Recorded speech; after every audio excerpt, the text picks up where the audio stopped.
Okay, we're live. Welcome everyone, and if you're in the room, you might want to wear headphones so that you can hear us well. So welcome to Equity in Action, Nature-Based Financial Pathways to Protect Forests and Biodiversity. My name is Sharon London, and I'm with the Forest Stewardship Council, and I'm part of the Investments and Partnerships team. And I'm here with my lovely esteemed colleagues, as well as one person online, Beatrice, to talk with you today about how to do nature-based solutions. And we're coming together today because we've all heard that climate pledges promise to drive finance to promote sustainable forest management, but we need to design systems with the right pieces in place to deliver such finance with equity. We are so glad that you could all be here today to learn about how FSC certification, along with the power of technology and really smart minds like we have in the room here, can help drive resources for fair and impactful climate action. So there's 3 topics that we will cover today. The first is we'll talk about how the increased emphasis on targets and reporting can help us to drive further finance to sustainable practices in an inclusive and fair manner. Our second goal is we'll discuss opportunities and barriers for results-based finance for forest stewards. And then we will highlight how technology can help overcome some of these barriers, including ESA partner, including the European Space Agency partner with the Forest Stewardship Council. So to do this, we have 4 panelists who will briefly share about their programs using some slides, and then we'll have a discussion about their work to promote nature-based solutions to protect forests and biodiversity. And just so you know the order, it'll go Jorge, Sergio, Sarita, and Beatrice, and they will each introduce themselves as we go. So I'm going to pass the mic first to Jorge to get us started. So thank you, Jorge. Thanks, Sharon. Can I have the clicker? All right. Removing the headset because I hate the sound of my own voice. All right. So first of all, thank you so much. I feel like it's been almost 2 weeks of COP, and this is starting to get old for everyone. Everybody is kind of dragging their feet to the next session, and listening to more and more negotiations, kind of tuning into different, let's say, radio stations to understand what's going on, and really appreciate dedicating the time to listen to us and to kind of engage with us in this space. I'm Jorge Matallana. I'm part of the Forest Stewardship Council, FSC. We run one of the largest forest certification systems. And we're here to talk, or at least I'm here to talk on behalf of FSC, of how we're moving forward with our forest certification system to give more solutions that can really channel more resources and more finance to sustainable practices in forests. What we do at FSC has had to do a lot with sustainable forest management, defining how those practices look on the ground, what forest stewards can implement in order to demonstrate such commitment to sustainable forest management. But what we're moving forward with is solutions to demonstrate that impact with data in such a way that it can unlock different benefits for forest stewards, such as results-based payments, or such as reporting tools, and ways in which, through our certification system, they can unlock different benefits or sources of income. So I'm going to talk to you briefly about our new solution, a solution that we are introducing, which is called Verified Impact. Verified Impact is based upon our ecosystem services procedure, and is a way to verify the benefits that forest managers generate out of their forest stewardship. So just as a way to start, we all know that forests by themselves, and good forest management, responsible or sustainable forest management, is fundamental, right? We know that the forests have these, let's call them superpowers, the ecosystem services, what we really need for Earth and for life on Earth to thrive, right? And if we don't have this healthy forests that give us those ecosystem services, we're not gonna have an Earth worth living in, right? So we're not going to be able to face the climate crisis and really sort it out and mitigate its effects. We're not going to have the biodiversity we need in our forests and in our earth to obtain the products and all the benefits we get. But especially, and very importantly, we're not going to have people who can live out of a forest. We're not going to really give a case for people to store the land and to live in the land with the land. So that is the fundamental challenge that we want to solve. We want to give solutions for that crisis and for that situation. So we also see a lot of opportunities raising, and that's what we want to seize and help forest stewards seize. First of all, we see a high demand for data. We were just coming from a high-level panel on what are the challenges to unlock more forest finance, and one of the key elements is data. We want to have data that is trustworthy, that has been verified, and that has been quantified well, and that has been assured. And that is an opportunity we can seize. We also see a lot of talk of the voluntary carbon market and the importance of unlocking the voluntary carbon market and bringing more integrity to the voluntary carbon market. And we also see the connection between those two, giving more information, giving more data about what is underlying a credit, what is the biodiversity, what are the ecosystem services underlying those credits. That is a fundamental challenge as well. But we also see integrity risks, in reputational risk. We see a lot of people being afraid of investing, afraid of moving forward, because you don't really know what is underlying that. There is sometimes not enough assurance, and that's what standards like FSC certification systems bring. We bring solid systems of assurance so people know what's underlying that and are willing to take the step forward. And we just see a lot of expectation about monitoring, about wanting to know very well what's going on in the long run so finance can be unlocked. And that's what we want to do. We want to unlock that on finance, those different possibilities of finance and reporting with verified impact. So our approach is very simple.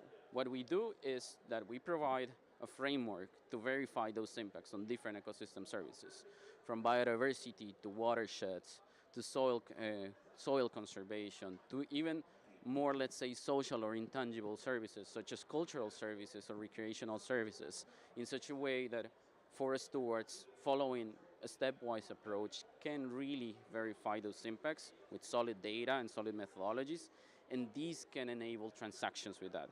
That can be transactions in itself with that data, or that can be transactions as well connected to voluntary carbon units as well.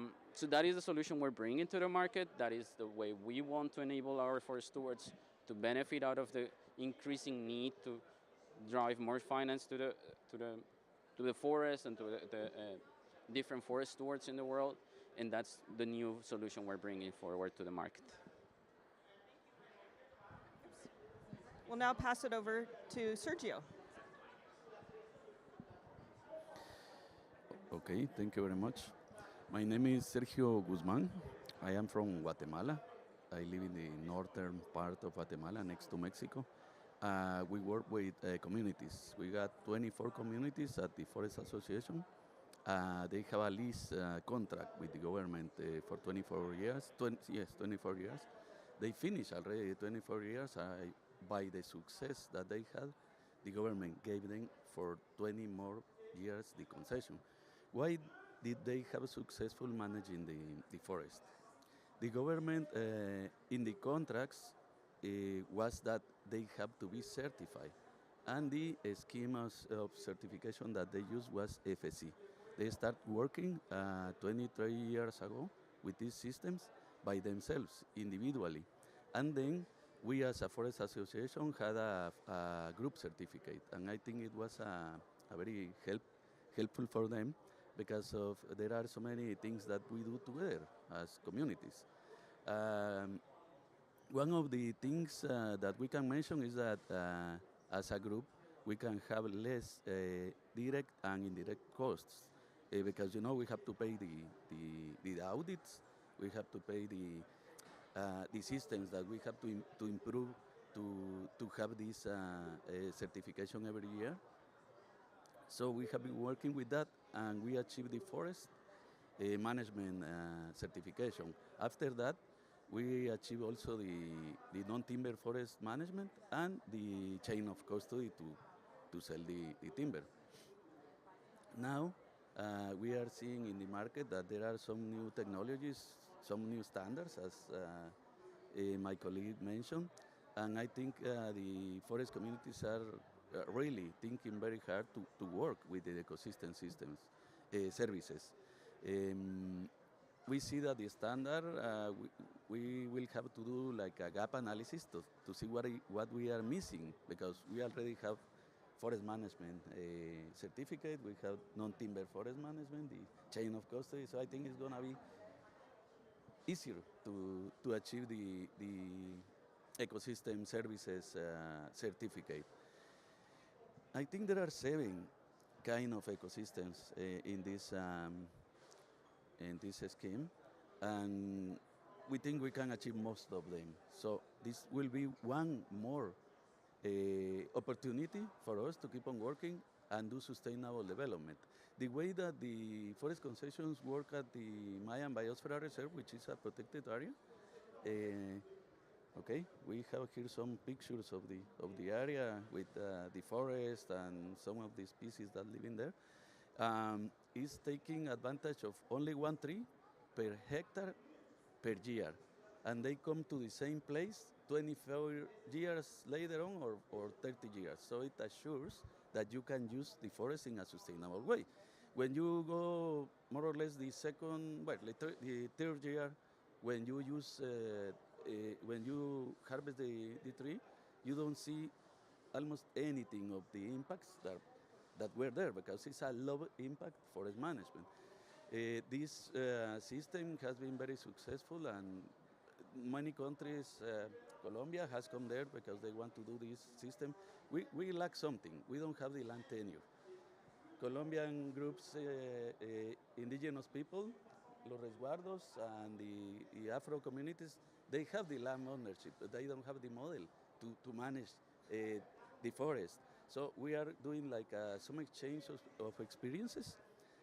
So they can learn how to use the forest in a sustainable way, and we can learn how to negotiate with the government to have like a collective land to use it, because we have so many experiences that when you give it in a collective way, it is better because the people take care of the forest and they don't sell the land, because in Guatemala we have some experiences that when the government gives land to the people sell it, and then you lose the forest. So that's what I'm going to say now, because I think we are going to share some thoughts here over here. Okay. And now we'll turn it over to Sarita.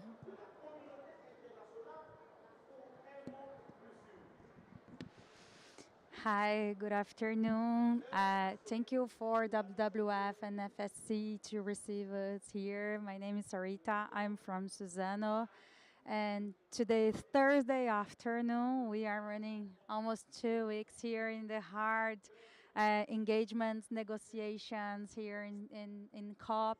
But Suzanne is here because we truly believe on this agenda and how this agenda is connected with biodiversity, with desertification, and how nature-based solutions could be the solution for the climate change. Well, I'm from Suzano. Suzano is the biggest bio-based company that produce pulp, paper, and tissue in the world. We are based in Brazil, and I will pass directly to the next one to be easier to see. But Suzano is present. It's based in Brazil. We have our operation in Brazil, but we are selling our products for more than 100 countries in the world. And our operation is covering more than 3 million hectares in Brazil. It's the size almost for Belgian country. It's a huge, huge operation, where in this operation we have the eucalyptus plantation that is not a native tree. In Brazil, it's planted, and 40% of our area is a protected and conservated native areas in Brazil. So in our business model, this connection between the eucalyptus and the native, it's a part really important for what we are producing, and but more than that, how we are creating income. Because the best thing to have in besides our forest operation is native forestry and the ecosystem services that this forestry is providing for us. It's really important to guarantee our productivity, but more than that, to help who is in the same land than us, our neighborhoods. For them, it's really important how we are protecting the soil, how we are protecting the land, the water that it's providing for us and for them. Suzanne is planting 1.2 million trees per day. I'm not wrong in this number. I am fixed all the time in my head because it's incredible. But it's this: we have our seedlings, and we plant to produce the pulp. We are planting, cutting, planting like a farming, but we are doing this day by day. We maintain the carbon stock on the land in a high level. And related to what we are here today to discuss, uh, the ecosystem services is something really important for Suzano, and put a price and do evaluation about that. It's something really important to drive, not for only Suzano, what we are doing and showing this, but for who is in the same land than us. For Suzano, we will discuss later, but we have the tools, we have the calculations and the protection, but we expect that this can help the small producers, can help who is protecting, who is providing the services, can also access the financial system, showing what they are doing to have more protection in the land. Great, thank you. And I'll take the clicker back. Um, and we'll now pass to our virtual attendant, so, Beatrice. So I don't know if we can do Yes. the slides too, but wonderful to see you. Thank you. So maybe, yeah, we'll introduce you Thank and you. then Thanks a lot. And yeah, So I don't know if I can do the slides. Let me if see. you can show, I don't know. Yeah, let me try. Yeah, that would be helpful. No, but we can't. It's no meanwhile, slides. maybe I just Yeah, no no. slides. Sorry, we can only have Okay, your then we'll face or just, your slides, but we want to see you. improvise. So thank you. That's okay, and thank you also for inviting me and arranging my attendance virtually. Unfortunately, I cannot say what was said by the others, no, that they were moving from one pavilion to another one. I'm sitting in my office, a very comfortable situation. But for me, it's really important to be part of the conversation. Indeed, I work for the European Space Agency, so you might wonder why space was invited to this panel together with this excellent panelist. And yeah, there will be time during the panel to explain, but to give you a very short answer, it was already said that one of the challenges that we have in attracting finance and private funding is that we miss this trustworthy data. We need to have tools which are robust, which are not validated, which can monitor the different progress. Well, space can be part of that solution. Space, together with other data, which are terrestrial based, can provide that validation, that tools that we need for ecosystem certification, that we need to give to private sector the accountability that they need then to put forward investments. Very briefly, I represent ESA today in this panel. ESA stands for the European Space Agency. It's an intergovernmental agency. We have 22 member states which are part of the agency. And of course, we do a lot of things, let's say, the classical space type of activities, if you allow me. So we do have teams that design satellites, launch satellites. We have missions looking at the deep exploration, so all the things that you might think about space. But space is also about our life down to the earth. That's, let's say, part of that's basically the main activities. My main job in ESA is to see how space can be used to improve our life down to the earth. we don't realize, but we are unaware user, I would say, of space all the time. We use space when we look at the meteorological condition on the weather forecasting. We use space when we use our navigation tool in our phone. These are just very simple examples of how space can be relevant in our life. But let's say to bring our conversation a little deeper, I would say that there are numerous services that can be used for also our economies to develop sustainable solutions. Solutions which are environmental sustainable, meaning that they can contribute to the green transition, but they can also attract investment from private sectors. So basically, let's say the work that I'm doing is to create awareness with the communities, with the stakeholders, with also the private sectors, to make sure that they know that space can be part of the solutions. Space can also can be used in different markets, agriculture, forestry, transport, energy, and so on, to create solutions which are very strong and very robust. Of course, I mean, we talk about creating space for non-space sectors. So we recognize that for us, it's really important to create stable links with stakeholders, which are quite relevant in that specific sector. That's why we have created recently, not even a month ago, a task force on space for bioeconomy. And I'm very proud to say that FSC is one of the members of our task force. What is this task force about? It's really like a forum where we try to put together stakeholders of different nature. So we have FSC, as I said, but we have also financial institutions. For instance, the World Economic Forum and the Rabobank are part of it, because we recognize the fact that we need to bring together the different world. We need to have the stakeholders, the users, but also the private sector. If we want to reach the scalability, if we want to reach this global impact that we all recognize is necessary, we need to have all the different stakeholders in the same forum. That's what is the task force about. So it's a very, let's say, again, there will be time during the panel, but we are very pleased to the fact that the task force was launched not even 1 month ago, but we have already issued the first initiative, which is about using space for making our forestry more sustainable. And again, I want to emphasize the fact that FSC was one of our, let's say, most active stakeholder in creating this initiative. So we are very glad for that. And maybe I will stop here now. Sharon, back to you. Great. Thank you, Beatrice. It was great to see that. And I think we'll go back to the slides now. And we'll see if, oh, there we go. Okay. I'm going to go back. Yes, so Wait, very briefly, that's just a bit of promotion marketing to see what space can be done. So you see like satellites launched to the space, ISS, so our astronauts sent on the International Space Station, but indeed it's also about application. And if you go to the next slide. Oh, there we go.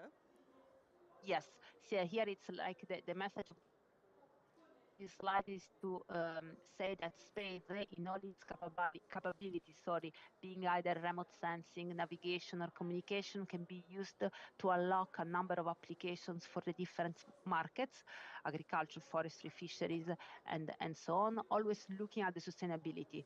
So always looking at the fact that companies can generate profit out of it, people can improve their life, and also the environment can benefit out of it. And the last slide is to display all the members of the task force of the bioeconomy. As I said, it's a very diverse in terms of nature of our members. We have, let's say, stakeholders which are in the front line when it comes to forest sustainability, but we have also the World Economic Forum with its platform 1T.org. We have Rabobank, which is a bank based in the Netherlands, which is very active in the topic of agriculture. We have GOTS, which is the standard for textile, because of course creating organic cotton, using it is also part of the conversation if we want to make sustainable practices. Great, thank you. And now we're going to move to the panel portion of our conversation.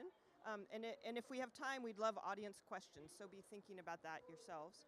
And I'm going to start with Jorge. Oops, if my phone opens, there we go. Um, so Jorge, and what I'll do is ask each panelist a question, and then the other panelists can add any insights they might have. So Jorge, why is FSC choosing to focus on ecosystem services, and how can this support results-based finance for forest stewards? Again, thanks. I think there's several reasons why we have focused on showing the value of ecosystem services and verifying those impacts on ecosystem services.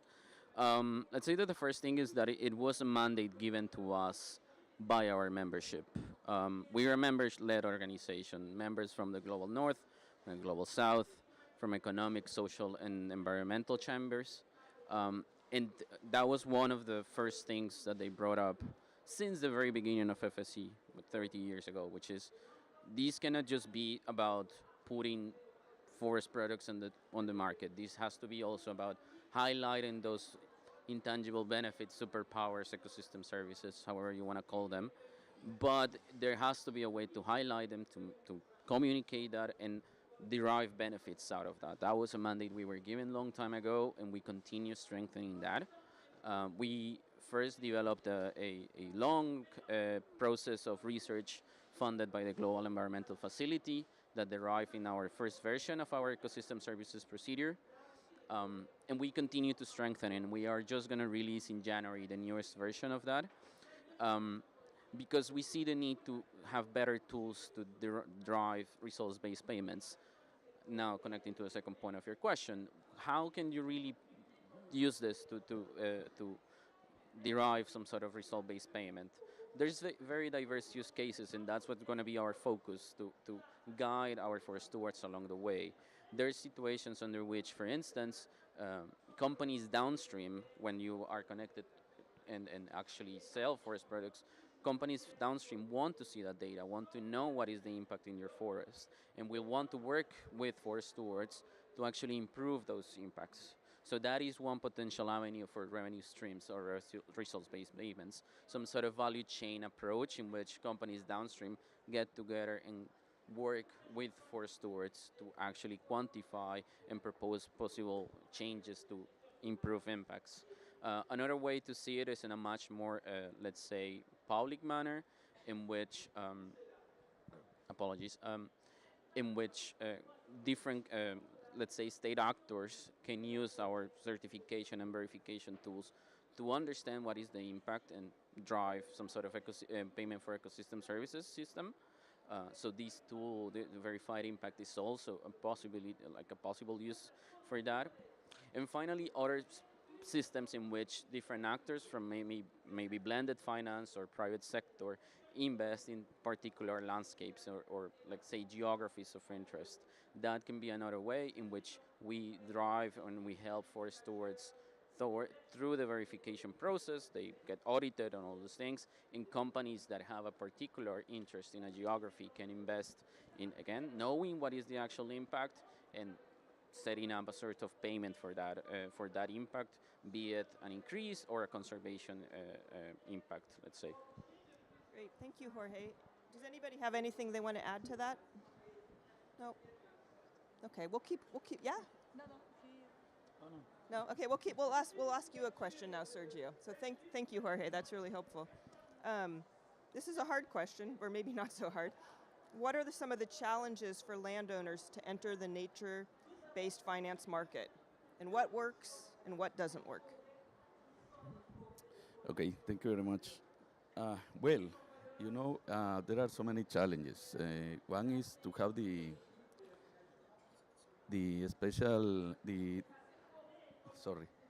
it's no enough funds to have to start doing the process of certification or to get into the markets, right? And the technical capacities that you should have to do it, right?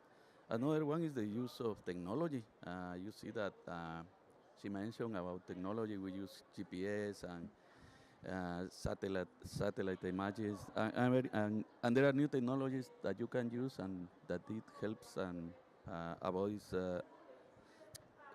It helps to do the forest management. In the case of smallholders, I think there is when you have a group certificate, it is easier to work together and to do the corrective actions, because you can share from one community to another the way, the formats, and the way to do the corrective actions and to work with the forest certificates. And also, the market. If you want to do some business, you will have to have the market. So when I say the market, FSC has certain special clients that they have, like fair trade. They have, we can say, social responsibility, and we have to find this market. This is hard sometimes. Not only having the certificate, the FSC, and everything do not guarantee that you will have a better price and to have a market, right? So I think there is that is a challenge, yeah. And sometimes we call also unfair competition, because some holders, big or small land holders, they sell without FSC or another environmental services at the same price. So unfair competition, unfair markets, I think it is a challenge too. Um, I would like to also uh, mention that there should be like more promotion with FSC and its partners to create this special market, not only to sell but also to get better prices. And I see an opportunity here with these claims, because those are no verified carbon units, are not transable, are claims. I think we can have an opportunity over here to work with some companies that want to keep on helping the nature-based solutions, the small landowners, the communities, the indigenous people that are really the solution for the climate change. Thank you, Sergio. Those are a lot of challenges, and I think there have been challenges like probably all of us have been hearing throughout the week, of finance, markets, supporting indigenous peoples and giving them voice. And yeah, anything to add from Sarita? Sharon, Yes, can Beatrice. you hear me? Yes. No, sorry to jump in from far away. But no, indeed, I think there were a lot of very interesting points were touched upon, and if I can just take some, I think indeed that capacity building is something that we have to work on. I mean, to increase the knowledge and awareness, especially for local indigenous people, about the capabilities that technologies can bring in solving specific challenges. And of course, space, but not only space, and now space in combination with other technologies. And now, what's the best way? Perhaps doing some pilot with them, involving them and showing with factual elements what the results would be. And I think another important step should be like to make an inclusive decision-making process. So often local communities are all involved, let's say, at the end of the activities, when there is a project, when everything has been already decided. I think it's really important that we become also more inclusive in the whole process, in drawing roadmap together, in understanding what is the direction. I think that's also, let's say, an element to empower the local communities that will then trigger a series of positive effects.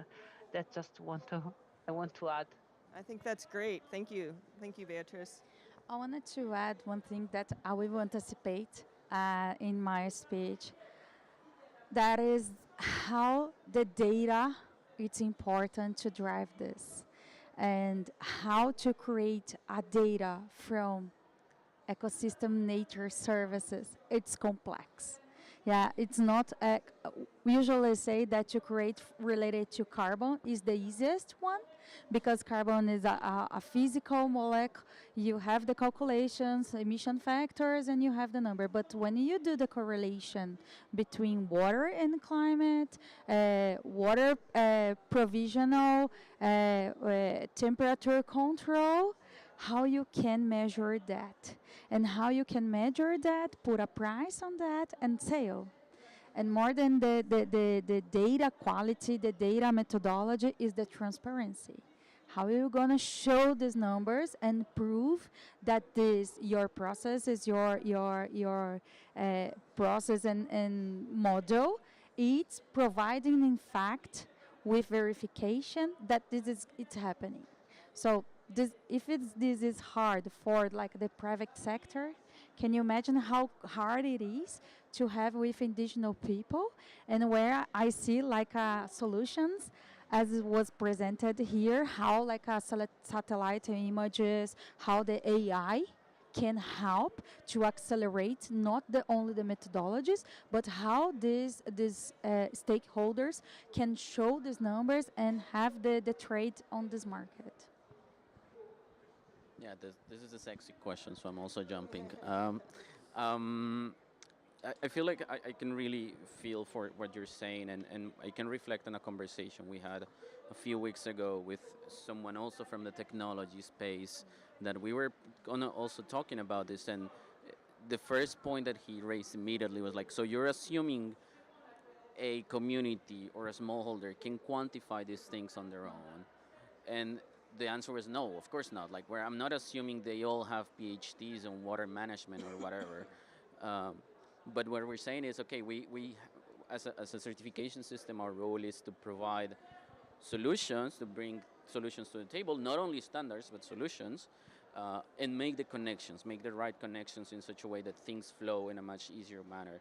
Understanding that it's all processes and understanding that we can only do so much, but also that we, as Beatrice rightly said, it's thinking from an empowerment point of view, not thinking from a point of view of kind of being paternalistic or just making everything like watering things down, but rather empowering and really making that possible for smallholders or for community forests. Sergio, do you have anything else you want to add on there? You know, it is very interesting also because there were so many opinions here, and it is really now. Last month, we went to the Cup of Biodiversity, and you know there are the biodiversity credits. As she said, how are we gonna quantify the biodiversity which is in there? There are so many methodologies, but you know, I think we have so many mistakes when we did the forest carbon credits because there were no safeguards, or there are some safeguards that are not respected. There was no inclusiveness of the indigenous people and forest communities. There were so many mistakes, and those mistakes are going to be again if if we don't do something. Yeah, the ecosystem services. Yes, we have to talk about them to see and to construct them from the bottom. That's the way it should work. Thank you. And this is, as Jorge put it, a very sexy topic that I think we could keep talking about. But I'm going to keep us moving, and we can continue this conversation afterwards, because it doesn't stop here, as we all know. And I'm now going to ask Sarita a question. Can you please share how the increased emphasis on targets and reporting can help to drive further finance to sustainable practice in an inclusive and fair manner? So this is our targets and reporting question. So, Yes. And I start to put in the Suzano as example, but I forget after I can put more topics. So in Suzano, for us, as I said, like the data knowledge and the data management, it's something as a decision and definition that we have to perceive day by day. Suzano set a target based in data in 2019, and we have several targets, 15 targets related to biodiversity, water, climate, social, several targets. And what we saw as an opportunity, and we have the example to do, is the 44% of the debt in Suzano, it's a linked with sustainability targets. We were the second company in the world to set a sustainability linked bond. We have a sustainability linked loan. One is with investors, other is with banks. And we released this week one panda bond. It's a first bond with China where we are gonna use this money to finance the forest management. directly related to forest management, aligned with one removal target, one removal measurement. The bond, the panda bond, it's related to measurement, and the linked bond is related to targets. So as we have numbers, transparency on what we are doing in our forest management, as we are reporting our indicators and have set a target, was a process that Suzanne accessed really fast. So it's an example that we saw that emerged in the few years, in the last years, where a lot of companies did that. So access money based on data, based on target, it's something possible today in the world. Another investment that we count in the with the inputs was the IFC. IFC is helping us in the construction of the new mill, and the all process is related to sustainability principles that we have to have in our operation to access this money. But taking this in consideration and what we are saying here related to ecosystem services, tools, frameworks, methodologies, it's a base for everything. So as we have a frame, as we have FSCC developing that, I believe in the future that this gonna be a resource to show the transparency, the accuracy, to have this financial return. So to have this in the hands, to understand how it's going on, to do the measurements and the calculations, will be a resource for the financial access. Wow, thank you. That's amazing. Has anybody in the audience heard about panda bonds? No? Okay, so everyone needs to go Google panda bonds. Google panda bonds. Yes. Oh, and there's the panda here. And Beatrice, anything else to add on standards or accounting? It seems like that might be something you have thoughts on. Yeah, because I mean, it's true. There are a lot of challenges. No, it's until now we spoke about it, and solutions are there. I just want to say that space can be part of the solution. I'm not saying that will solve all the issues, but let's go back, let's say, to the basic. We know that the main problems are about monitoring the results of a natural-based solution once it is implemented. Understanding what is the impact about it, because this, of course, then has, let's say, a negative impact on the replicability, on the scalability of the solution, because it might be used and be successful in a region, but then maybe it's not adopted by others. And this, of course, has also a negative impact on the financial institutions, on banks, on the investments, because they want to see how their investment is progressing. They want to track the results and so on. And when you talk about nature-based solutions, that could be a bit challenging, as it was said. So yeah, space can help in solving some of these challenging. We know already. I mean, it has been shown since several years that images taken from satellites can be used, for instance, for monitoring the quality of our water, to know what are the features of the soil, how the land use has been adopted, and also thanks to the fact that space has been, let's say, around since several years, we can also look at historical time series. So what does it mean? It means that we can also see the impact of certain measures over the time. So we can look at, for instance, how the soil properties have changed during the time, and this gives also an indication about the results of our service. Let's say, do a parallel here. It was already mentioned before, carbon credits. If you think about space, it's an important element of the carbon credits as well. Now we can use space data to estimate the height of the trees, the biomass, and so on. And this is then ultimately linked to the carbon that is stored in a forest, in the trees. We are not yet there of course, with the biodiversity credits, because it's much more difficult to measure what is, how much, of our land has been preserved, or, the species that have been restored and so on. But I think now that if we invest in solutions, if we invest in technologies, we could also get there. And perhaps I would just want to close with a positive note.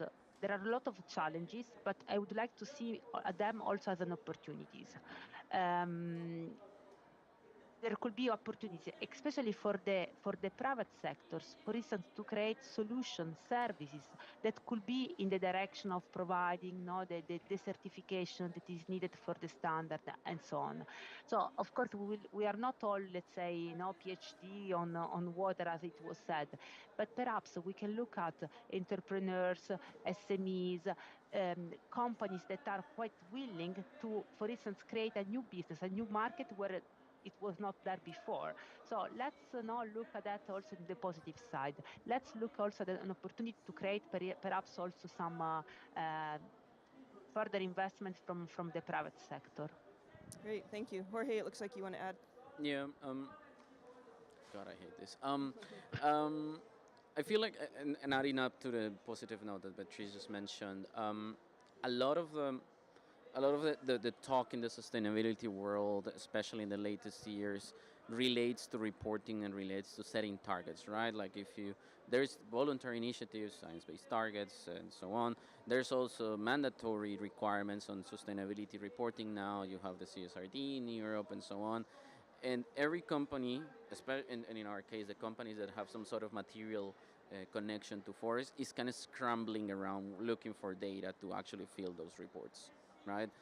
Especially companies downstream. For Suzano knows their materiality, Suzano knows where they operate, and Suzano knows where to quantify and so on. But if you're downstream, maybe you know where you source from, maybe in the best case scenario, but you don't know what they know. And that is a business opportunity there as well, for them to actually say, okay, we need to quantify this and that. But as I kind of bluntly said to a company downstream a few years ago, you should not expect that they just give you the data for the sake of giving you the data, right? That is an effort that they have to make. That is increased efforts in monitoring and quantification, in auditing that this will bring, but it is an opportunity to also start transforming the whole economy and understand that good forest management needs to be rewarded. And if we have the data to reward that, we have a very positive business model there going on as well. Great, thank you, Jorge. I'm going to keep us moving to our last question. And this one is starting with you, Beatrice. How can technology help advance barriers to nature-based solutions? And maybe as an additional question, why is the European Space Agency promoting a task force on bioeconomy? And I think it's really funny. I love the name Space for Sustainable Forestry. I think that's very inspiring. So, yeah. Yeah, so I think a lot of has been said already. I see space as this trustworthy, robust tool that can be used for all the different applications that were already mentioned now, for providing standards, for providing certification. Again, one issue that the private sectors banks have all the time is, I don't know what's happening about my investment, I need to track results and so on. So we can use Earth observation images to get an assessment of the monitoring. As I said, we can also build time series acquisition to see how the evolution has been changed over the time. We can use satellite communication for making a robust transmission of the data. Often this forest, and my colleagues, panelists in the room know better than me, are in locations which are not, let's say, very well suited when it comes to terrestrial coverage. Maybe our phone doesn't work. So in that situation, the only way to transmit data is using satellite communication. That's also another way that technology have. And we can also use, for instance, positioning, so navigation information to know where our assets are and so on. particularly important if you look at the supply chain. No, Sergio was just mentioning the different actors in the supply chain. When it comes to forest production, pulp, timber, and so on, it's very sparse. No, it's very distributed. Something can come from Brazil and then is sold, I don't know, in the Netherlands. And if you want to know where your goods was at a different stage, you need to know the position. So the only way to do that is to rely on satellite navigation. So there could be some, as I said, technology can help us in different terms. In the same way as it was done with the carbon credits, we hope that it will happen also with the biodiversity credits. And the reason why we established the task force is because we think that space can be, and space with other digital solutions. No, AI was mentioned, but we can have digital twins, drones, autonomous vehicles. There are a lot of tools that perhaps the community doesn't know about it. So we said, let's build this task force.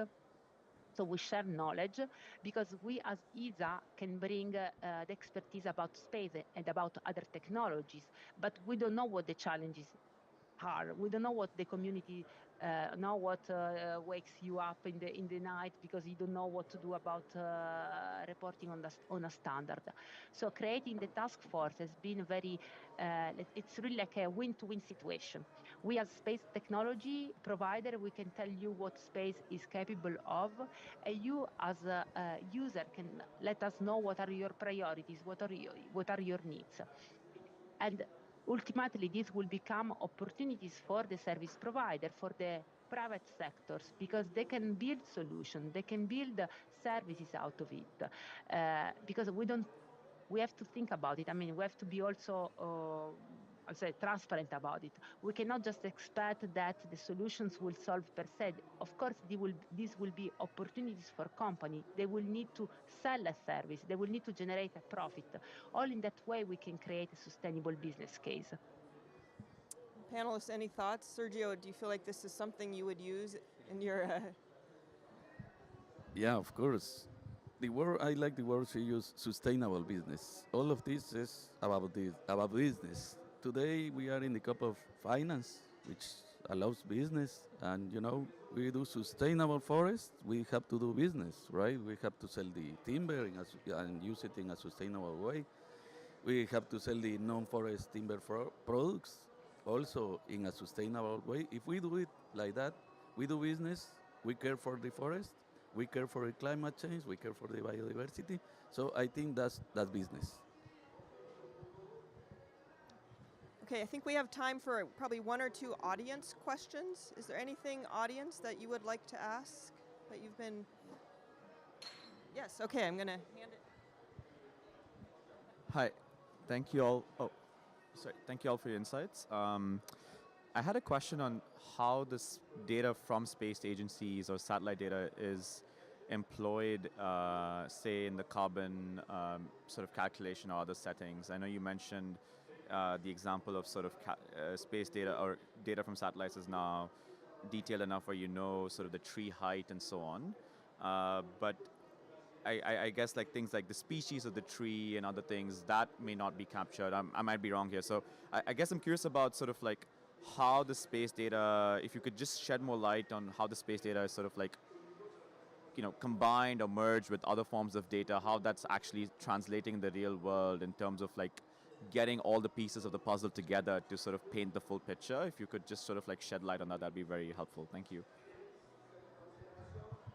Maybe I can give a start and then I let the others tell more to which extent it is used. In terms of capabilities, it's possible. It's possible also to make distinction about the species of the different trees. Of course, it's all about the resolution. So how, let's say, small is or little is the image that you look at. And perhaps something that we should always remind ourselves is not about using space like in a silos. It's using space combined and integrated with other sources of data. So for instance, you might think about using a kind of space image to get an helicopter view, kind of broad view, and then to narrow down, you might use UAV, LiDAR, or in situ sensors and so on. Once that you combine this kind of multi-source data, you can be very precise in knowing a lot of features about your tree, the species, the height, the amount of biomass, and so on. In this sustainable forestry call, for instance, now that I was mentioning before that we launched with FSC and others, we have also a use case about, for instance, pest disease. No, unfortunately, often when you see like for the case of the bark beetle, it's like a red insect. When you see the red thing, it's too late, no, because the tree is already compromised. But knowing, for instance, in advance what are the environmental conditions which make more prone the outbreak of your insect is very, very important. So in terms of capabilities, it's possible. To which extent is used, I don't know. I mean, I think it also depends a lot on the geographical area that we are looking at, and also at the sites, if you want, of the user. But I let Sarita, Jorge, and Sergio maybe to complement. Yes, sure, can complement. And first of all, it's complex. It's really, truly complex. And in our reality, we have a different complexes when we are looking for the eucalyptus and we are looking for the native. For eucalyptus, of course, we are a private company. We are doing the inventories farm by farm, measuring the carbon into the forest really detailed. But what we are doing on that, it's helping startups to create that. In our ventures capital company, we did an investment in one startup based in Israel that they are creating a system, a software where looking for what we have as a measurement from the forests and what we have in the methodologies. We were discussing before here the greenhouse gas protocol measurements, and we are creating a tool, a system that using a satellite images, creating a model and KPIs that can be used in several types of plantations. But when we are looking for the native, it's really complex because we don't have 100,000 types of species. But what we are seeing is that several startups it's investing on that to have the images. I think it's the same, to have the images and calculate as a, okay, this is a one palm tree, this is one orange tree, and to have the numbers and create a number related to the landscape. I think the difference is here when we are looking for the landscape and the credits. Credits you have for the immersion portion for 30,000 hectares, 20 hectares. When we are looking for the landscape, when we are looking for million hectares. And how to do this measurement using technology, it's a way that we are believing startups is advancing on that to create this data. And actually, I'm gonna not have you answer that, Jorge, and talk about it afterwards. But I want to leave us on a positive note. So could you each, in just a few words, because we only have a few minutes, say what are your hopes for the future for equity and nature-based solutions? And so we'll start with you, Sarita. It sounds like you have the mic. Nature-based solutions, circular economy have more income than the linear and the fossil fuel products. Oh, beautiful. That was excellent. Okay, Beatrice, do you want to go next? Your hopes? What are your hope? What are my hope? It's to work together towards this capacity building that I was mentioning before, making this inclusive decision making, attracting as much as possible private sectors. I think we need to transfer the trust to them, to attract investment and to create also opportunities for the private sectors as well. I don't want to talk only about money, but I think if we want to have this green transition happening, we have to make them part of the conversation. Okay, who wants to go next? I like the word you use as the forest, the superpowers of the forest. I think we don't have to create anything else. I hear in Dubai they are like doing some devices that they take the dioxide, carbon, and it comes oxygen. We have the trees. It's easier. It's cheaper. It's easier. We have to take care of them.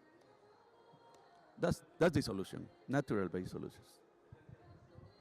Um, Maybe I would just summarize it as a little bit of what was said was we need to see like an economy, like a fundamental transformation in the economy, right? Like a transformation that goes towards circularity, but where the true value of forest is really integrated into society, right? Like that every decision made when it comes to financial investments, to allocation of resources, considers that thoroughly, that the consideration of what is the value of that biodiversity, that water, that carbon, is part of the equation of how we make those decisions.